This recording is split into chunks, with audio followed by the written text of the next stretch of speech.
Hi, I'm Sarah, the CTF master, second year software engineer, and German minor here at White Hat and Cal Poly. So this is my intro to privacy talk. Everyone has a slightly different take on privacy, and this is geared to be just like the basics, like learning about like what privacy is. So this is mainly going to be in the scope of data and how companies and other entities get and use your data. A lot of people want your data for a lot of different reasons. Maybe they just want to use your data to serve you like tailored ads that like they can sell for more money, or maybe they just want to steal your money, or maybe they just like want to watch you and make sure you're like, I don't know what they're watching for. They're just watching.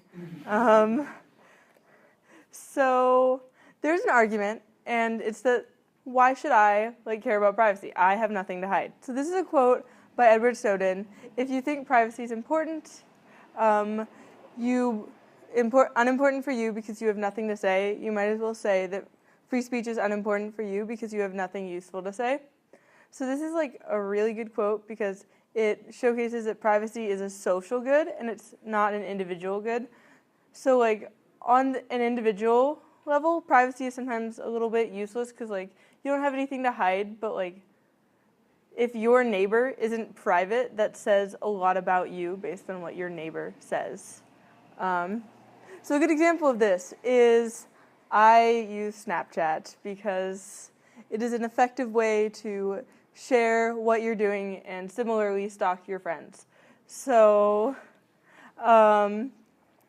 you get ads on Snapchat. That is a fact, unless anyone has made a good like Snapchat client.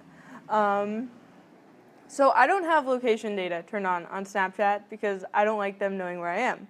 But I'm friends with a lot of people at Cal Poly, and those people all have their location data turned on, and because of that, I get Cal Poly ads. So I get ads geared towards college students, including this one from StudySoup, which actually has Cal Poly's logo in it.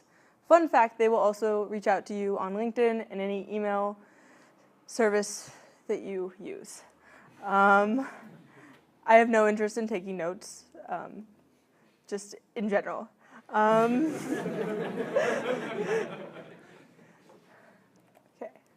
So for the most part, companies get your data by giving us free things, which you give up your data for. So you can either use like an internet search tool, or you can like keep in touch with / stalk your friends and family. And so I have a little live demo here, which I think you guys will find. Oh no, not that. That's not the live demo. So if we go to this website, terrible, I know. Live demos are horrible. Subject entered website. Let's see. Yes, there we go. Very happy. So, as you can see, it's Subject is about to leave. Hold on, like that. So, as you can see, it's just like so much information is like given just by like little trackers, like, oh, I'm moving the mouse, or like my browser. Apparently, like I'm very fast to click on the button, which it always tells me, although I always click on it in the same amount of time, so I don't know where that average is coming from. But yes, so websites can track you, like they can track like all sorts of things, like I think I'm getting achievements for this. So like some kind of like achievement. So like I clicked the button, moved up, moved down.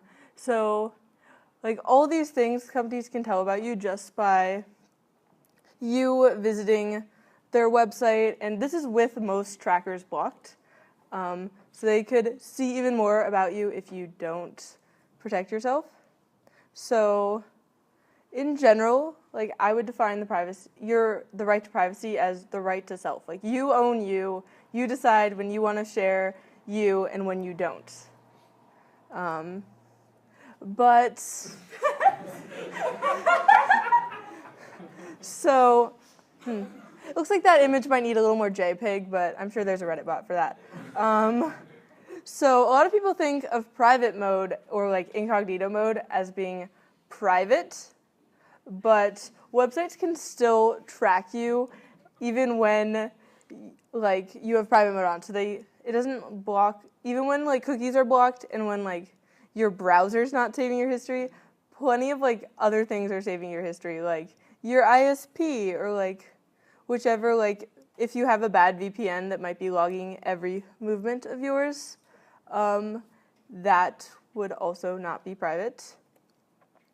So have you ever read a privacy policy? Like raise your hand if you have. So like, okay, this is more than like the 3 I was expecting, which I need to count better apparently. But this is like way higher than average. Like these are like, in this room, I would guess that more than usual of you are like privacy-centered, privacy like interested people. So privacy policies are important. Like there was this VPN that I saw on Reddit. It had free lifetime subscription if you bought it now.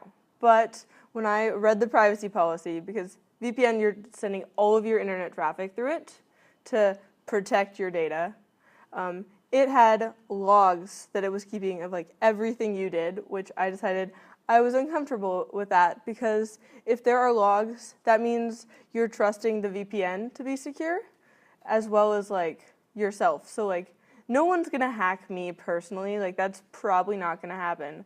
But if there's a giant VPN service with data on like thousands or like tens of thousands of people, they're a lot more likely to get attacked and like stuff. But that's, yeah, so didn't go with that VPN. But that's why privacy policies are important, because companies usually stick to them. So another like little privacy myth is that although I love security and I love privacy, they're not the same thing. So even though security is important in staying private online, they're not the same thing. So, for example, the Google ad network, encrypted, but it's definitely not private. There is no reason why like the twin sheets I was looking at on Amazon like 5 minutes ago are now like an ad on the calculator app that I'm too cheap to pay for.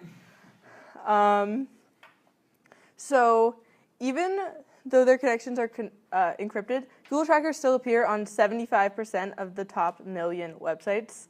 So they track you across the web, following you from website to website wherever you go. So just like imagine that as like a person following you around. That's a little bit uncomfortable, isn't it? Like they don't need to know that you were like shopping and then like took a detour into like 357 homework. So this is secure, but it's not private, which is an issue, apparently. So this is an example, courtesy of DuckDuckGo. This is a glass house. There are locks on the house. Like, I could not get in the house if I wanted to get in, but I can see everything that's going on inside the house because your life is still on display even though you're using locks. Yeah, like, so you can see, like, that couple doesn't look very happy. Like, they have a lot of stuff, but, like, no knickknacks. It's kind of fake looking. So there are a bunch of different ways to protect your privacy. So use a passcode on your phone. Apple users, like, they make you do it, but, like, make sure it's not, like, 1, 2, 3, 4, 5, 6. So a 2016 study of Android users showed that 34% of those users didn't have a passcode set, which means anyone with physical access to your device can unlock your phone. So if you like leave your phone on the counter when you go to the bathroom, like especially in the White Hat Lab, you can trust no one. So you can encrypt. It's happened. We have had officers get hacked, social engineered. One officer in particular has had her said person has had their password hacked like 3 times. That's computer, not phone. I think there's a different count for that. So if you encrypt your phone and your computer, it becomes a little bit less like easy. So if you don't have it encrypted and like someone like plugs, I don't know, like a lightning cable into it, they can access your stuff, and that's not necessarily private. And so you should remove unneeded apps and extensions as well. So maybe when Windows comes bundled with Candy Crush Saga, you don't need that. If you're gonna slack off, you should slack off with something fun. And then keep your devices up to date. Like, again, this is another aspect of security and privacy being linked. If your device is protected, it's harder for people to like see into it. It's a good time. So you can also like review which apps have access to your personal data. Like that flashlight app does not need your location, your like body sensors, your, I don't even know, like microphone, camera, like, well, maybe the camera because it has the flashlight, but like, it's a network ID stuff. Okay. And so browser extensions. So there's a couple different things going on. The new Safari browser from Mojave is good, but if you don't have a Mac, or if you have a Mac, you should use Firefox. Very good browser, especially Firefox Quantum. Props to those open source developers. DuckDuckGo is a private search engine that doesn't track you, plus it has cool features, which I am also about to live demo. So if you go to DuckDuckGo and you're like, hey, I want to go on Amazon and I want to buy what do I want to buy? I want to buy an SSD. So you just do what's called a bang, and then you hit enter, and look, you're on Amazon, and there's SSDs. One less ad you have to see.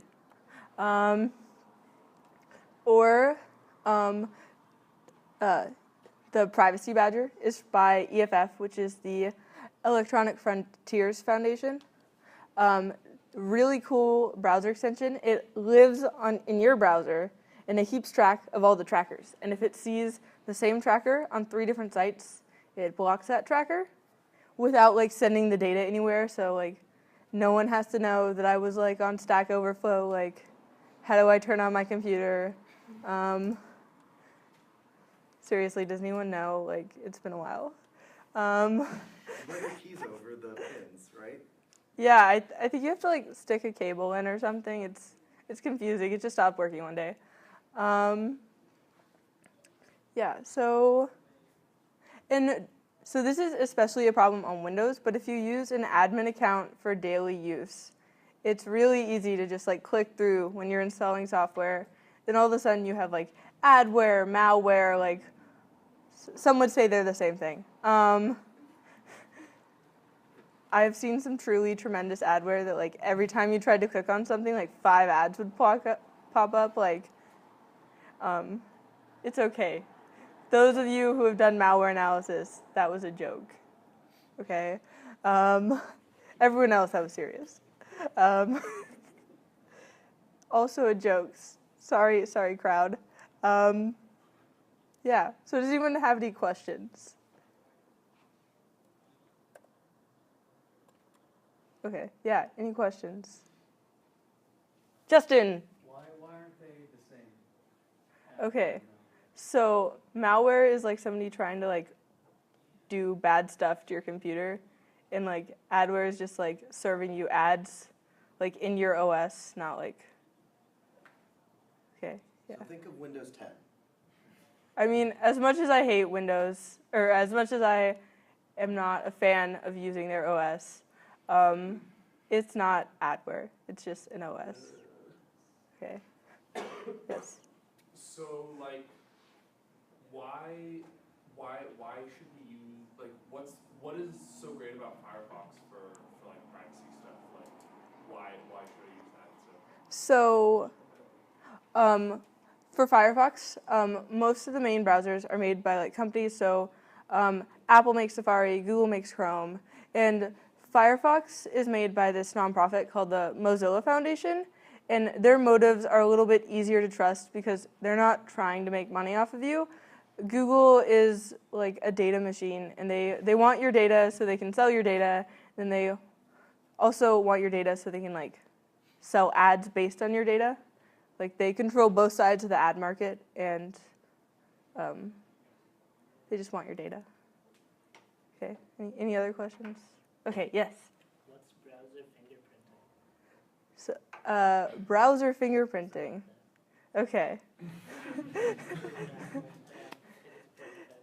So it is an important part of privacy. It is so if I run Firefox with like, let's say I have like a dark theme mode, uBlock origin, LastPass, like it's possible to like access the list of like what you have installed, as well as like maybe I use a custom font like Comic Sans because I'm a sociopath, or like or like a bunch of like custom settings.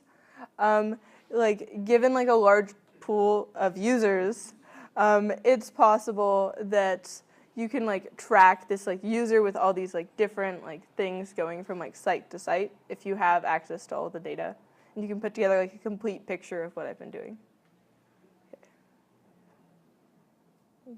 Yes, you again. What are some really bad habits like college students do that Okay. give our data away? Okay, so I don't know if you guys have noticed, but like for example, Joyrun has been out there, download our app, connect with Facebook, get a free donut.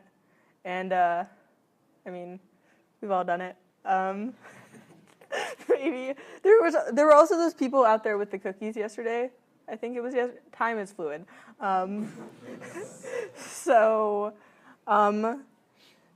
So when you connect to their service, you authorize like Facebook to give them a list of your friends, and you also authorize like location to make Joyrun work in particular. And I believe the default setting they ask for is using your location all the time, whether or not you're using the app, like to track you and like track which restaurants you're close to, and like maybe no one needs to know that you like visit Sudoku at like 2 a.m, like regularly. I don't know, like. Okay, any other questions? Yeah? Yeah. Okay, Nick. So we saw an example of what happens if you have Yes. security but not privacy.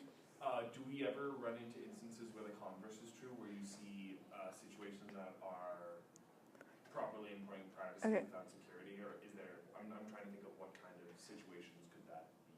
So like an example would be if you have a VPN, which is you send your traffic encrypted to these like people on the internet who you trust, and then they send that traffic out to websites unencrypted, and then like it comes back through the VPN and then through you.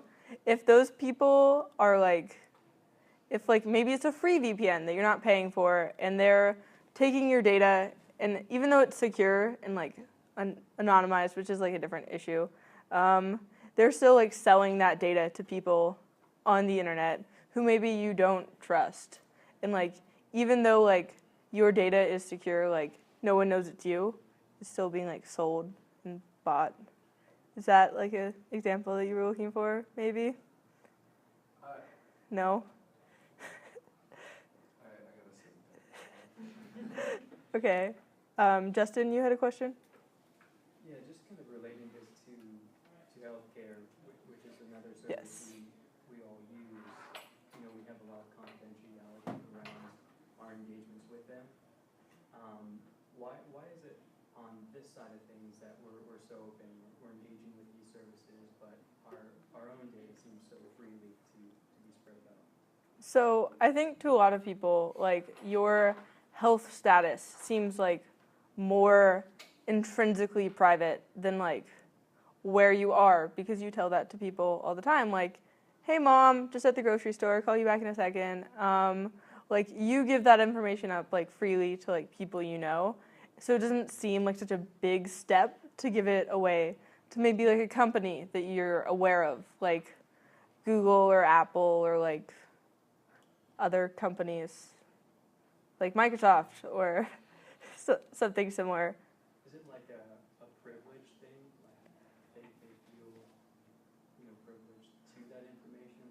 don't tell my friends where I'm going. So I think it would vary person to person. Just like, it is my understanding that like as an aggregate, people are more willing to share that information. Yes. Okay. Question. You guys are all good? No questions? Like general life questions? Like, no? Okay. I have good advice. Okay. Well, that was Intro to Privacy, guys.